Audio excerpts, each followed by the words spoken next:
विलम्ब से आने के लिए मैं क्षमा चाहता हूँ। सबसे पहले जितने भी प्रशिक्षु आज फेसबुक लाइव में पार्टिसिपेट किए हैं, मैं तमाम प्रशिक्षुओं को हार्दिक स्वागत करता हूँ। जैसा कि आपको ज्ञात है कि पहले से सूचना दी गई थी कि शनिवार को डीएलएड प्रथम वर्ष और रविवार को द्वितीय वर्ष के प्रशिक्षु के लिए क्लास होगी। तो आज द्वितीय वर्ष के प्रशिक्षुओं के लिए आज है पेपर है S4। हालांकि फर्स्ट ईयर के भी इसमें प्रशिक्षु शामिल हो सकते हैं, क्योंकि आपको ये लाभ पहले मिल जाएगा, एक सत्र पहले ही मिल जाएगा, तो इसलिए आप इसका लाभ ले सकते हैं, अध्ययन कर सकते हैं। तो निश्चित रूप से आप कलम कॉपी लेकर के बैठे हुए हैं, उसको आप नोट कर लें। क्लास में वर्ग कक्ष में हम पूर्व में S4 में जो आपका टॉपिक है उसको लिख लें, स्वयं की समझ। S4 में स्वयं की समझ और फर्स्ट इकाई फर्स्ट यूनिट आपका हो चुका है, और दूसरी यूनिट में शिक्षकों की अस्मिता, हालांकि इसके टॉपिक है अपनी अस्मिता के प्रति सजगता। आप लिख लें इकाई 2। आज हम इकाई 2 का कुछ पॉइंट पहले हम टच कर चुके हैं, लेकिन फिर भी हम उसको रिकॉल आज करेंगे ताकि आपको समझ आपका विकसित हो सके। इकाई 2 आज हम स्टार्ट करेंगे, और इकाई 2 में है अपनी अस्मिता के प्रति सजगता। पॉइंट आउट कर लें, नोट कर लें, आज का तिथि जरूर दे दें, और रोल नंबर वही कमेंट में डालें। रोल नंबर जो सेकेंड ईयर के जो छात्र हैं वो अपना रोल नंबर जरूर कमेंट में डाल दें। तो इकाई 2 S4 में है स्वयं की समझ। आज पेपर चल रहा है जिसमें यूनिट 2 और उसका सब टॉपिक है अपनी अस्मिता के प्रति सजगता। इसके अंतर्गत में आज हम चर्चा करेंगे शिक्षकों की अस्मिता। शिक्षकों की अस्मिता, समकालीन विमर्श, एक आदर्श शिक्षक की संकल्पना। शिक्षकों की अस्मिता, आज यही मेरा, इसी पर आज हम रहेंगे। आइए हम उस पर चर्चा करते हैं। शिक्षकों के महत्व एवं भूमिका के बारे में प्रायः सभी कालों में महिमा मंडित किया जा रहा है, लेकिन वास्तविक रूप से देखा जाए तो इन पर विशेष ध्यान कभी नहीं दिया गया। इसके विपरीत कई प्रयासों के माध्यम से अध्यापक के पेशे का अवमूल्यन ही किया जाता रहा है।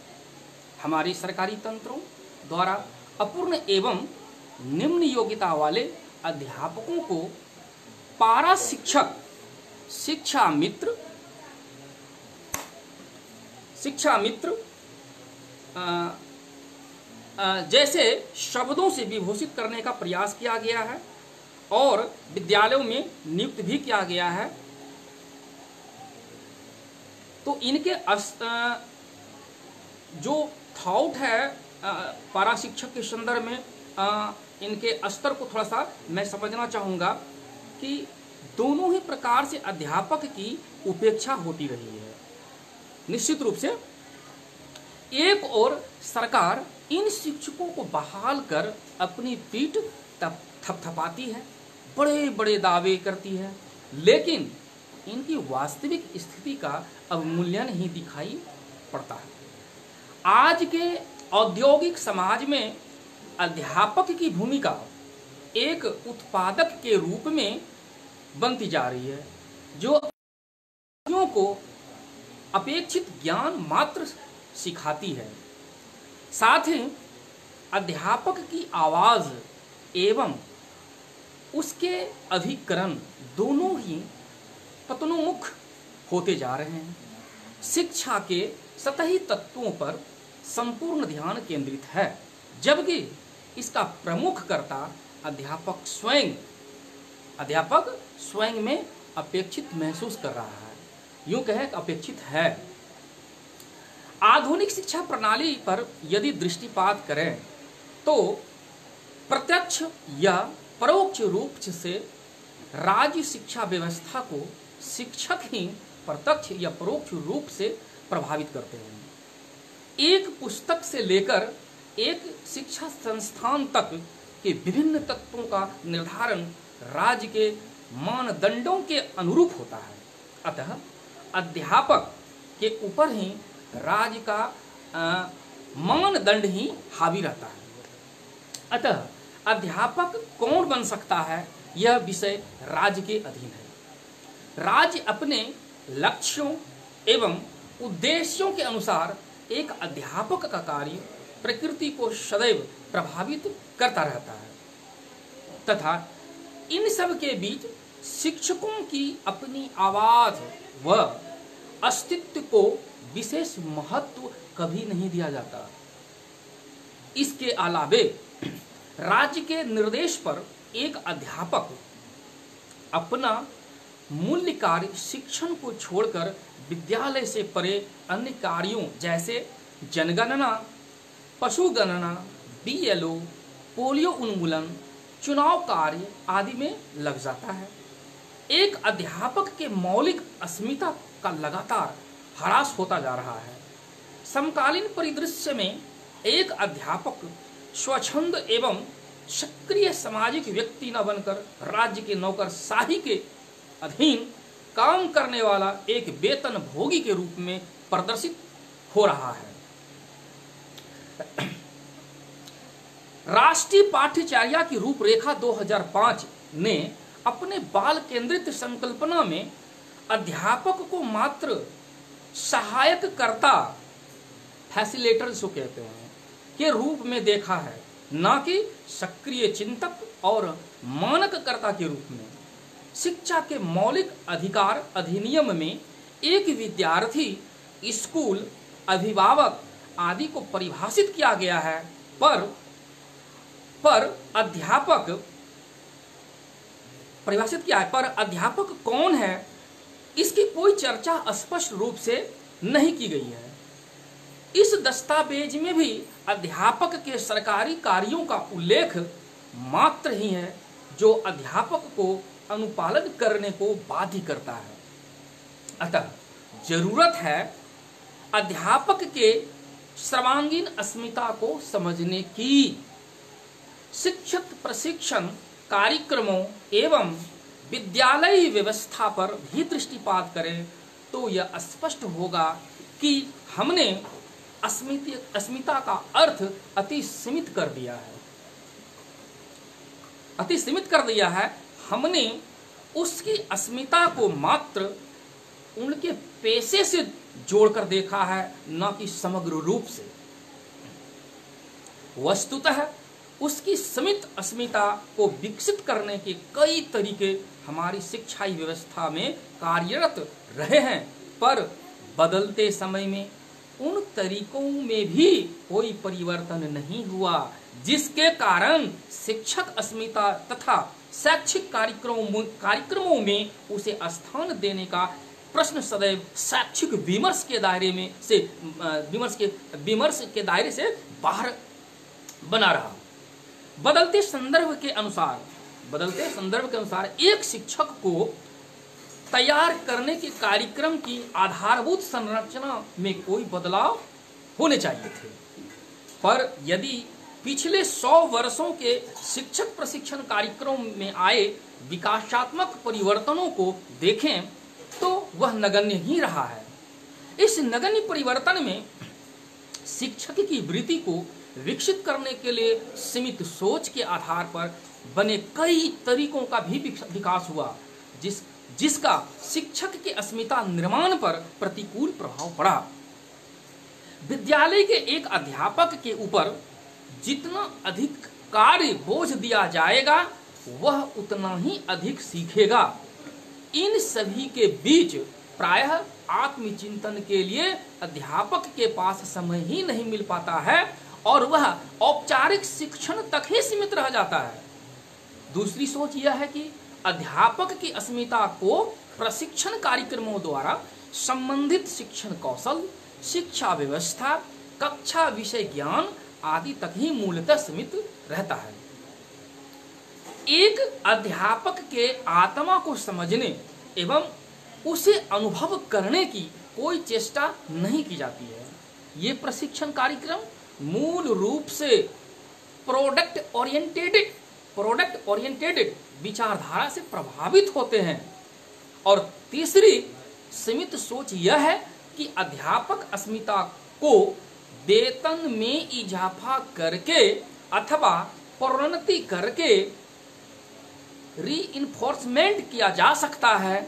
इस प्रकार के पूर्णावलों का प्रभाव क्षणिक और ऊपरी तौर पर होता है, न कि अंतःमन से।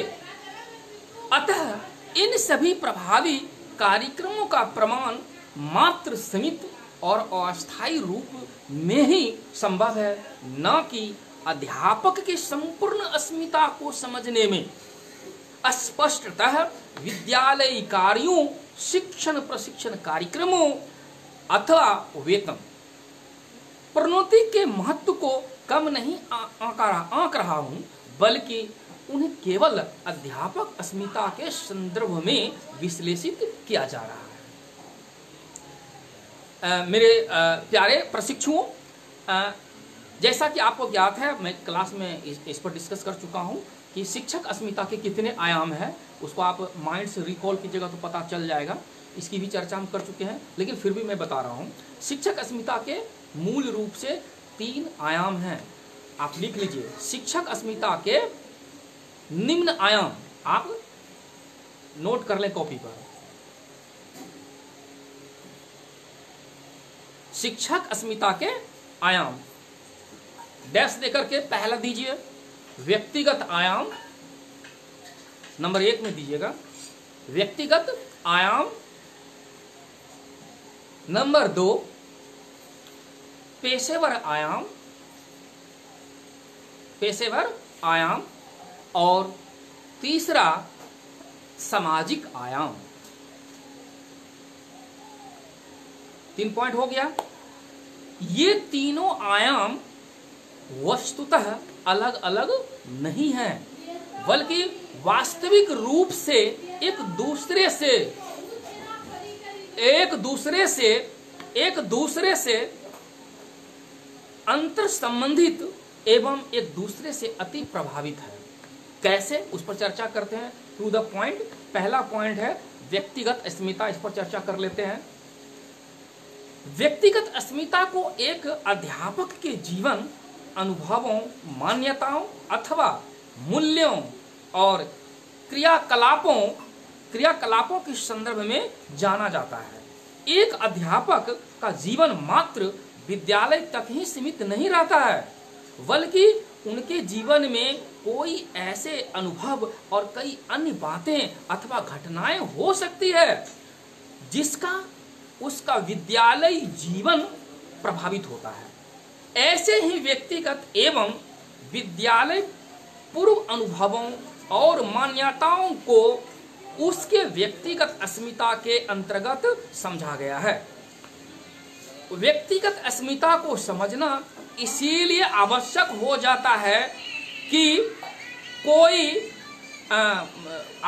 जाता है क्योंकि किसी व्यक्ति को व्यवहारों में आकार देने में इसका विशेष योगदान होता है।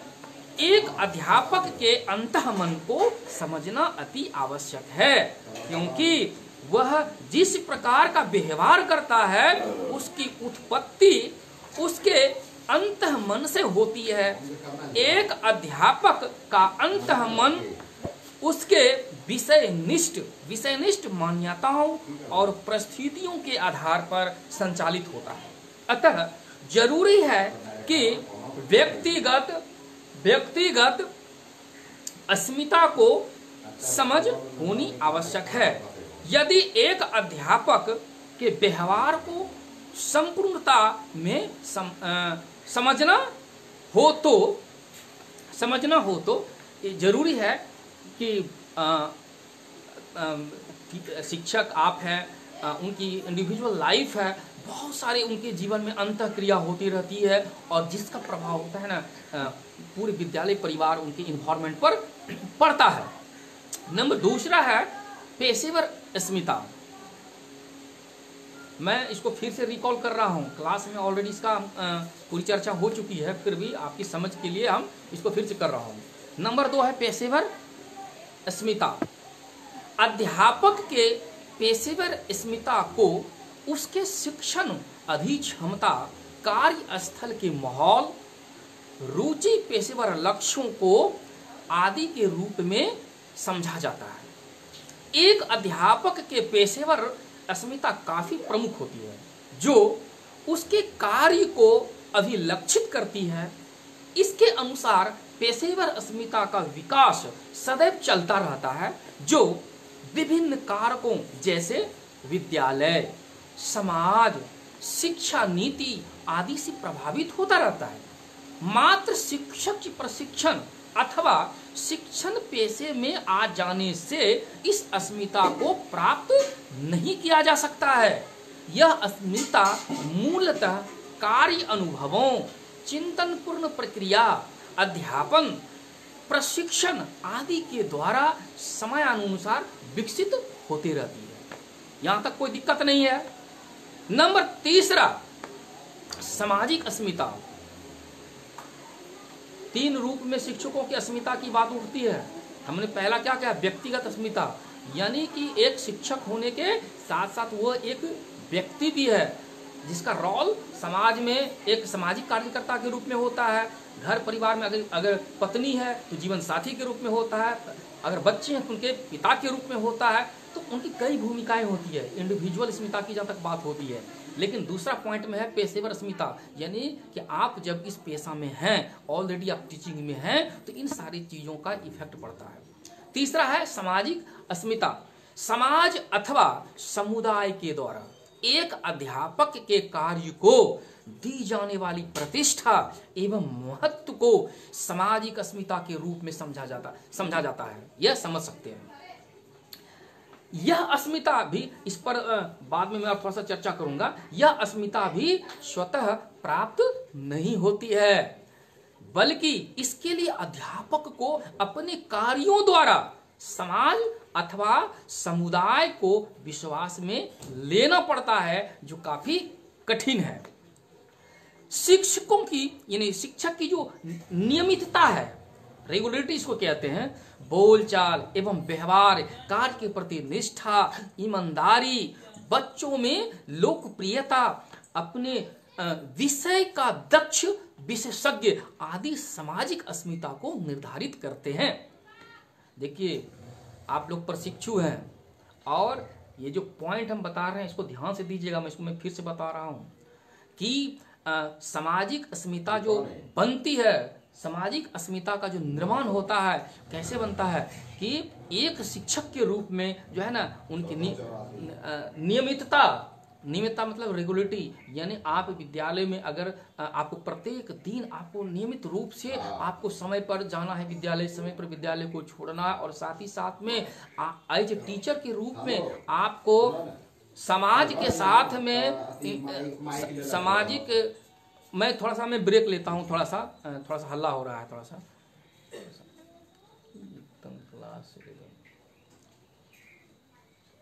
मैं क्षमा चाहता हूँ। एक सामाजिक जो शिक्षकों की जो अस्मिता है, अस्मिता का मतलब होता है पदनाम, इसको कहा जाता है, सम्मान कहा जाता है। तो समाज में एक टीचर को हम नियमितता की जब बात करते हैं, ऐसे समाज में जो है ना उनकी प्रतिष्ठा नहीं बनती है। उसके लिए जरूरी है कि आप प्रत्येक दिन विद्यालय समय पर जाएं, विद्यालय पर समय को छोड़ें, और साथ ही साथ में आपको समाज के साथ में अप टू डेट रहना है, समाज के साथ में इंटरेक्ट करते रहना है, मिलना जुलना, बोलचाल, यानी आपके जो है ना भाषा शैली, कैसे आप समाज में किसके साथ में कैसे बातचीत करते हैं, आपका बोलने का तरीका क्या है, इफेक्टिव है या नहीं है। तो टीचर के आचरण में से एक यह भी चीज है कि आप एज ए टीचर के रूप में आप समाज में किसके साथ किस तरह से बर्ताव आप करते हैं, यानी आपके पास में बोल चाल का जो है ना आर्ट आपके पास में होनी चाहिए। अगर आप में बोलने की कला में पास नहीं है तो आप समाज को अपनी ओर खींच नहीं सकते हैं। एक बात आप जान लीजिए। आप ठीक है, आपके पास बहुत बड़ा नॉलेज, बहुत आप ज्ञानी है, बहुत बड़ा डिग्री है, लेकिन अगर आप, चूंकि आप सरकारी विद्यालय के आप शिक्षक बनने जा रहे हैं या मान लीजिए प्राइवेट में ही हैं, तो आप जो है आप अपने विषय का विशेषज्ञ आप हैं, बट अगर आप में वो अपनी भाषाई कौशल आपके पास में नहीं है तो निश्चित रूप से आप समाज के साथ में, बच्चों के साथ में आप नहीं जुड़ पाइएगा। तो इसके लिए जरूरी है कि आपका जो बोल चाल यानी भाषाई कौशल आपके पास में होनी चाहिए, और साथ ही साथ में विषय में दक्षता तो होनी ही चाहिए जब तक आप नहीं रहिएगा। उसके बाद आपका बिहेवियर अच्छा हो, ऐसा नहीं कि लोग आपको देख करके 5 मिनट पहले भाग जाए। तो आपका व्यवहार भी आपके सामाजिक अस्मिता को बढ़ाने में या उसको घटाने में या हरासमेंट में बहुत बड़ी भूमिका निर्वहन करती है। उसके साथ है कि नियमितता तो जरूरी है कि आप समय पर विद्यालय जाएं, समय पर आएं, और साथ ही साथ में नियमित रूप से आप अभिभावकों से समाज के बीच में आप बैठें, ताकि समाज आपको जान सके और आप समाज को जान सकें। इंटरेक्शन का मतलब होता है कि हम एक दूसरे को जानना, यानी कि जिस सोसाइटी में आप यह परम कर्तव्य कर रहे हैं, शिक्षण का कार्य कर रहे हैं, तो आप बच्चों को तो टीच करते ही हैं, आप बहुत बड़े ज्ञानी हैं, आप में सारी कुशलता है। इसके लिए जरूरी है कि अभिभावक और शिक्षक को क्या कहा जाता है, कुछ समाज का क्या होता है, नेता होता है।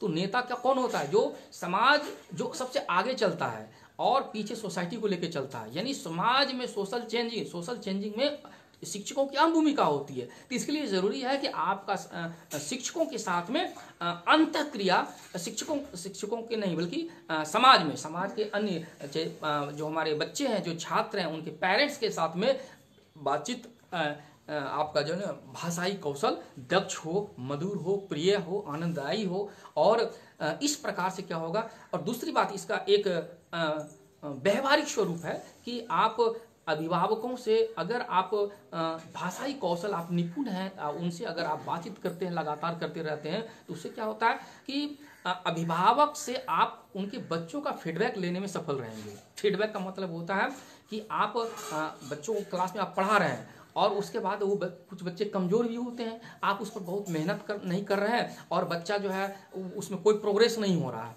तो ऐसी स्थिति में होता है कि आप अपने उन बच्चे का जो पेरेंट्स है उनसे आप संपर्क में रहें, उनको आप बताएं कि आप घर पर भी अपने बच्चों को कैसे पढ़ाएंगे, कैसे समझाएंगे। क्योंकि होमवर्क आप दीजिएगा तो पेरेंट्स का काम है होमवर्क खत्म करना। तो ऐसी स्थिति में है कि आप अभिभावक से भी आप फीडबैक ले सकते हैं कि बच्चों में कमी क्या है। क्योंकि यहाँ पर हम काउंसलिंग की बात कर रहे हैं कि कोई बच्चा अगर कमजोर है तो वो बच्चा तेज कैसे होगा, वो पढ़ने में तेज कैसे होगा, उनकी पढ़ाई कैसे बढ़ेगी, यानी उनके अंदर जागरूकता कैसे पैदा होगा, वो आप जो क्लास ले रहे हैं उस क्लास में जो है आगे बढ़ चढ़ करके कैसे हर चीज़ में हिस्सा लेगा। तो इसके लिए ज़रूरी है कि बच्चों का काउंसलिंग हो। बच्चों की काउंसलिंग के पूर्व ये ज़रूरी है कि पेरेंट्स का भी काउंसलिंग हो। ठीक है कि सपोज कीजिए कि आप जो है अंग्रेजी पढ़ा रहे हैं या मैथमेटिक्स पढ़ा रहे हैं, बच्चों को गणित का ज्ञान दे रहे हैं और बच्चा समझ नहीं रहा है, तो आप पेरेंट्स का काउंसलिंग बहुत जरूरी हो जाता है। आपको ये जानना बहुत जरूरी है कि क्या पेरेंट्स पढ़े लिखे हैं या नहीं है। अगर मान लीजिए बच्चों का माता पिता अगर पढ़ा लिखा नहीं है तो इसका मतलब होता है कि आप नाक रगड़ते मर जाइए, बच्चा में डेवलप ज्यादा नहीं होगा, जितना आप चाहिएगा उतना नहीं हो सकता है। इसके लिए जरूरी है कि माता पिता के साथ आप संपर्क बनाए रखें नियमित रूप से और उनको भी मोटिवेट करते रहें। अभिभावकों का काउंसलिंग करें, देखिए कि कितना पढ़े लिखे अभिभावक हैं। उसके बाद में सपोज कीजिए कि प्रायः जो हमारे सरकारी विद्यालय में छोटे छोटे बच्चे हैं तो वो उनके पेरेंट्स जो होते हैं गरीब है, मजदूर है, किसान है ना, कोई बड़ा पैसा वाला नहीं है। अगर कुछ पढ़े लिखे हैं भी तो वो बेचारे रोजी रोजगार में लगे, उनके पास समय नहीं है कि बच्चों को 2 घंटा समय दे सकें।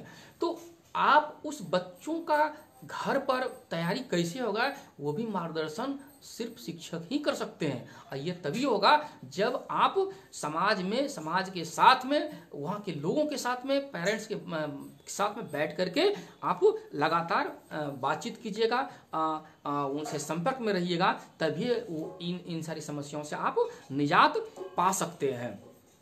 तो यह है मैंने सारांशतः हम एक अध्यापक के अंतः मन को उसके व्यवहार के संदर्भ में समझना आवश्यक तथा तमाम शैक्षणिक सुधारों में इसके ऊपर ध्यान देना अति महत्वपूर्ण है। शैक्षिक व्यवस्था में ऐसे विकासात्मक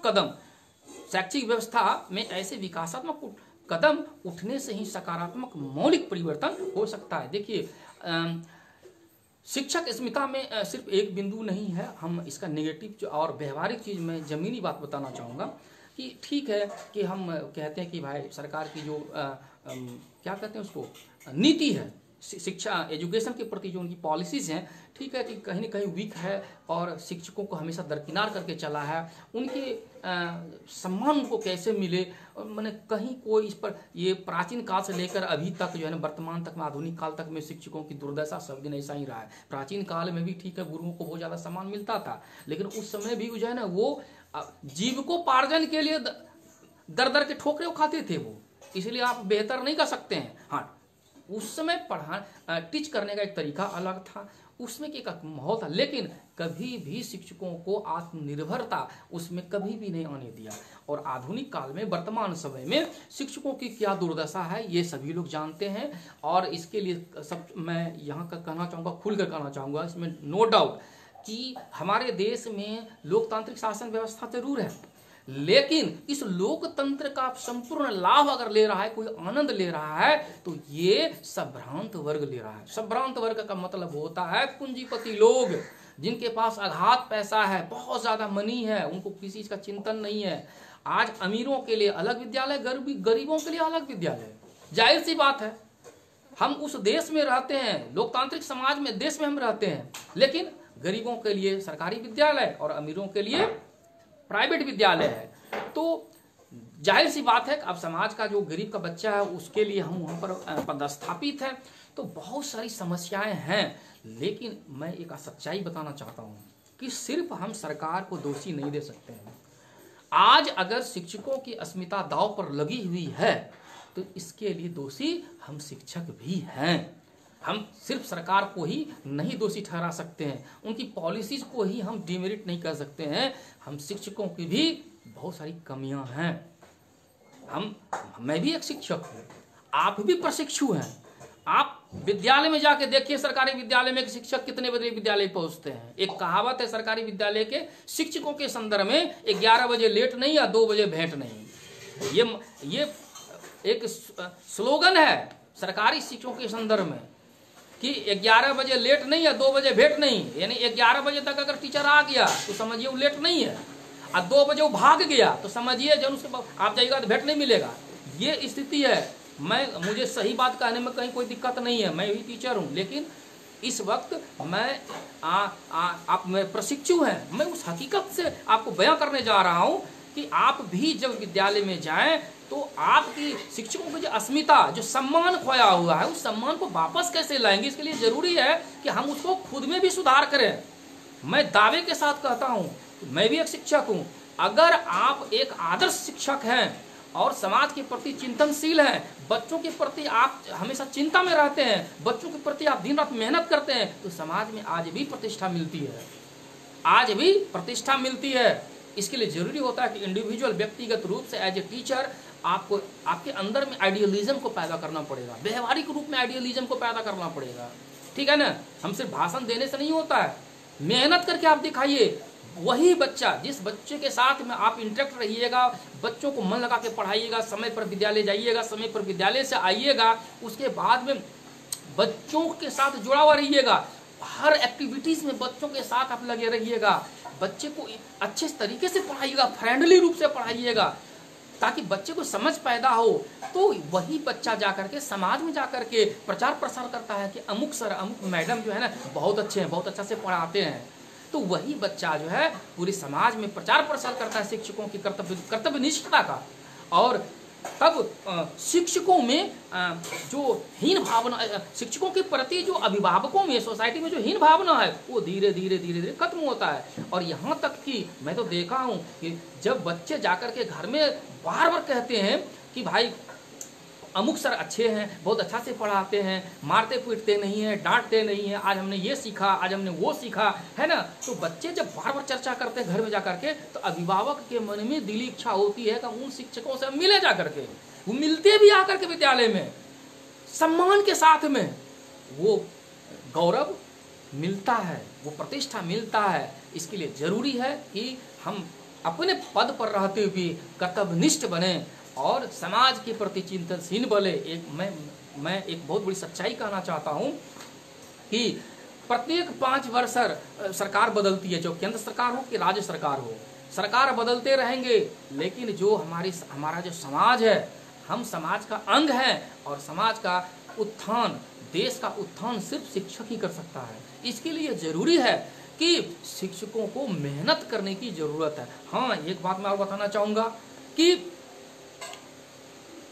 सरकार के जो पॉलिसीज हुए शिक्षक नियुक्ति के संदर्भ में, तो कुछ ऐसे भी शिक्षक आ गए हैं जो शिक्षक बनने योग्य नहीं हैं। एक बात जान लीजिए, सिर्फ वेतन भोगी माने वेतन प्राप्त करने के लिए कुछ शिक्षक इसमें आए हुए हैं। इसका आप जीता जागता प्रमाण आप अपने गांव के जो विद्यालय हैं उसमें देखिए, 5-7 टीचर जहां पर शिक्षक हैं, उसमें से 1-2 शिक्षक ऐसे आपको मिल जाएंगे जो उनको विद्यालय के बच्चों से, समाज से, पढ़ने पढ़ाने से उनको कोई मतलब नहीं रहता है, और वही 1-2 शिक्षक मिलकर के पूरे शिक्षक समुदाय को बदनाम करता है। तो जाहिर सी बात है, आप हमारे प्रशिक्षु हैं, आप प्रतिष्ठा अगर चाहते हैं तो निश्चित रूप से प्रतिष्ठा मिलेगी, और ऐसे नहीं मिलता है। इसके लिए आपको मेहनत करनी पड़ेगी। बिना मेहनत का आप बेहतर परिणाम की परिकल्पना नहीं कर सकते हैं। मेहनत ईमानदारी पूर्वक, भगवान श्री कृष्ण ने गीता में क्या कहा है अर्जुन को कि हे अर्जुन, तुम अपना कर्म किए जा, फल की चिंता तुम क्यों करते हो। सिर्फ तुम यानी मनुष्य सिर्फ कर्म का भागी है, आप जैसा कर्म करोगे वैसा फल मिलेगा।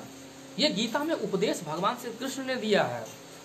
तो निश्चित रूप से आप अपने कर्म पर भरोसा रखें, और जो शिक्षक की जो खोई हुई अस्मिता है, जो सम्मान है, उस सम्मान को प्राप्त करने के लिए जरूरी है कि आप जो है हमेशा, हम ये नहीं कहता हूं कि अपने अधिकार के लिए आवाज नहीं उठाना चाहिए, बिल्कुल उठाना चाहिए।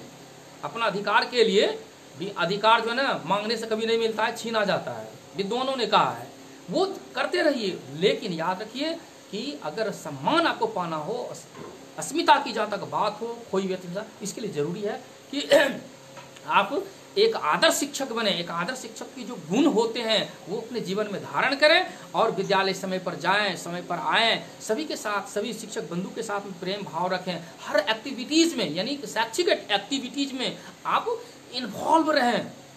यह चीज सोचें कि आप जो 9 बजे से लेकर के 3 बजे तक का जो आपका वर्ग कक्ष विद्यालय का जो समय है, उसमें आप दिन भर कितना इन्वॉल्व रहे। बच्चों के साथ जब इन्वॉल्व रहिएगा तो कैसे समय बीत जाएगा आपको पता नहीं चलेगा। बता देते हैं वही, और स्कूल में, विद्यालय में वही शिक्षक राजनीति ज्यादा करता है जो बच्चों को पढ़ाता नहीं है, और बैठ करके जो है ना, कभी इसको गाली देगा, कभी इसको गाली देगा, कभी ये नहीं कभी वो नहीं। तो ऐसे शिक्षक पढ़ाने वाले नहीं होते हैं। बता देते हैं, आप बच्चों को 9 से लेकर के 3 बजे तक पढ़ाते हैं, या मान लीजिए कि 9:30 से लेकर के 4 बजे तक बच्चों के बीच में विद्यालय में रहते हैं, तो आप बच्चों के साथ इन्वॉल्व रहिए ना। वो जो कीमती समय है बच्चों को दीजिए ना आप। और जब बच्चों के साथ इन्वॉल्व रहिएगा तो आप शारीरिक रूप से स्वस्थ रहिएगा। क्योंकि एक बात आप जान लीजिए कि अगर विद्यालय, आप सपोज कीजिएगा विद्यालय पर समय पर जाते भी हैं और समय पर आते भी हैं, अगर मान लीजिए कि आप पढ़ते नहीं हैं तो बच्चे को आप बेहतर तरीके से पढ़ा नहीं सकते हैं। आप खुद अगर मेहनत आप नहीं करते हैं, विद्यालय जाने के पूर्व अगर मेहनत नहीं करते हैं, तो बच्चों को बेहतर नॉलेज आप नहीं दे सकते हैं। तो ऐसे स्थिति में अगर बच्चों से आप दूर भागिएगा तो आपका जो अर्जित ज्ञान है, आप जो क्लास 1 से लेकर के BA, MSc, MA, PhD जो किए हैं, वो धीरे धीरे सारा नॉलेज खत्म हो जाएगा। तो इसके लिए जरूरी है कि आपका नॉलेज अप टू डेट रहे। इसके लिए जरूरी है कि हम पढ़ने और पढ़ाने में मशगूल रहें, अध्ययन और अध्यापन में मशगूल रहें। आप जब अप टू डेट रहिएगा पढ़ने और पढ़ाने से, अध्ययन और अध्यापन से, तो आपका नॉलेज जो है हमेशा बरकरार रहेगा, अप टू डेट रहेगा। और एक बात जान लीजिए, आज के बच्चे बहुत ज़्यादा तेज होते हैं। इतना करंट अफेयर्स बच्चों को मजबूत होता है कि क्लास में बच्चों का कुछ पढ़ा रहे हैं तो आपसे पहले बच्चा आपको पता है उनको, और अगर वहां पर बच्चा सवाल कर देगा, अगर ज्ञान से टू डेट नहीं रहेगा तो वहां पर आप बच्चों की नज़र में गिर जाइएगा। इसीलिए बच्चों की नज़र में अगर सम्मान पाना हो तो आप बच्चों से ज़्यादा नॉलेज गेन करके जाएं। कोई भी टॉपिक अगर पढ़ाने के लिए आप जा रहे हैं तो उस टॉपिक के बारे में संपूर्ण जानकारी आप रखें, ताकि क्लास के अंत में अगर बच्चे कुछ सवाल कर दे। ये बात बता देता हूँ, मैं तो रीड किया हूँ कि बच्चे को मालूम है उसका आंसर, लेकिन फिर वो सवाल करते हैं सर ये क्या होगा सर। यदि बच्चे भी क्लासरूम में शिक्षकों की परीक्षा लेते हैं, उनकी दक्षता का, उनके नॉलेज का, कि कितना नॉलेज टीचर रखते हैं, तो ये सच्चाई है, बता देते हैं। और एक दूसरी बात कि ये परम गुरु को जो है गुरु गोविंद दो खड़े काके लागे पाए, बलिहारी गुरु आपने गुरु दियो बताए, गोविंद दियो बताए। यानी कि कहा गया है कि गुरु का जो स्थान होता है गोविंद से भी ऊंचा होता है। गोविंद का मतलब होता है ईश्वर। अब सोच लीजिए इतना बड़ा पद आपको मिला हुआ है और उसके बाद है 11 बजे लेट नहीं, 2 बजे भेंट नहीं, इतने बड़े, यानी भगवान से भी ऊंचा ओहदा दिया गया है। तो उस ओहदे को आप समझिए। जब तक उस पद को आप नहीं समझिएगा, उस स्थान को नहीं समझिएगा, तब तक आपका जो अस्मिता जो है ना कोई भी वापस नहीं हो सकता है। और मैं एक बड़ी सच्चाई बता रहा हूं, ये किताब में कहीं नहीं मिलेगा। जो शिक्षक विद्यालय में गरीब के बच्चों को मेहनत करके पढ़ाता है, मैं बता देता उसका बच्चा जीवन में IAS IPS बड़े बड़े ओहदे पर बच्चा जाता है। ये सच्चाई मैं अनुभव कर रहा हूँ, किताब में कहीं आपको नहीं मिलेगा। और पराय समाज में कहा जाता है कि शिक्षक का बच्चा चोर होता है। क्यों कहा जाता है? अब उस शिक्षक के बारे में जानिए कि क्या स्कूल में वो बच्चों को पढ़ाता है।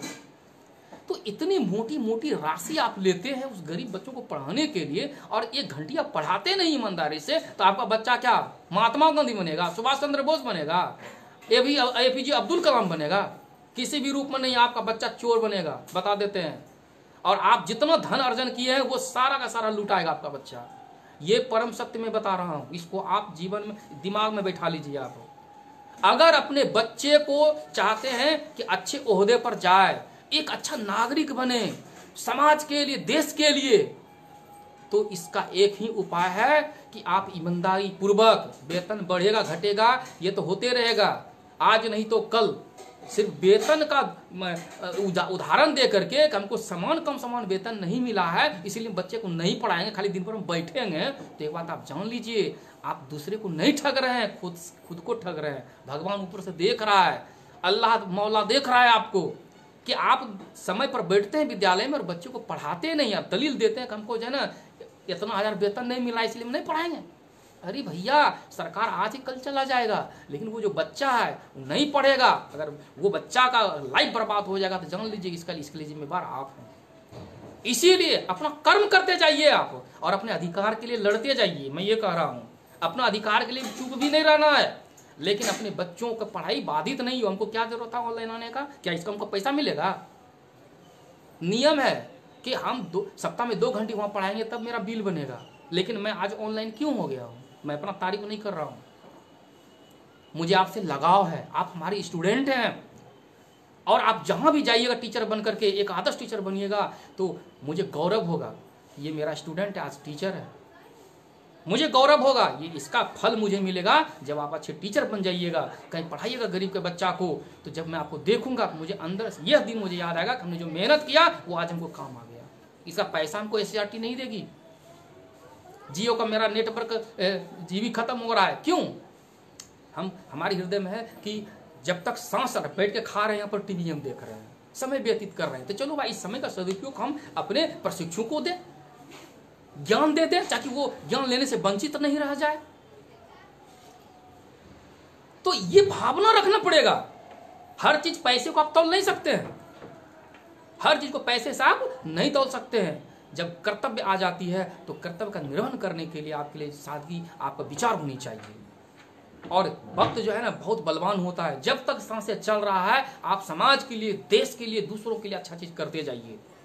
अकॉर्डिंग टू लॉर्ड कृष्णा, जब तक सांसें चल रहा है तब तक आप अच्छा कर्म करते चलिए, इसका फीडबैक आपको मिलेगा, सोसाइटी से मिलेगा, समाज से मिलेगा।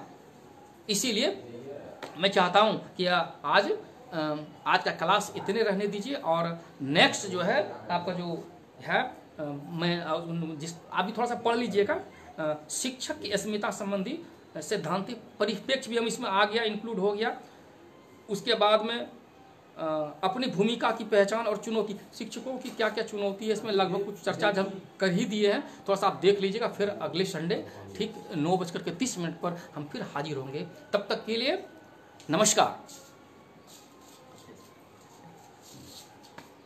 काटो ना।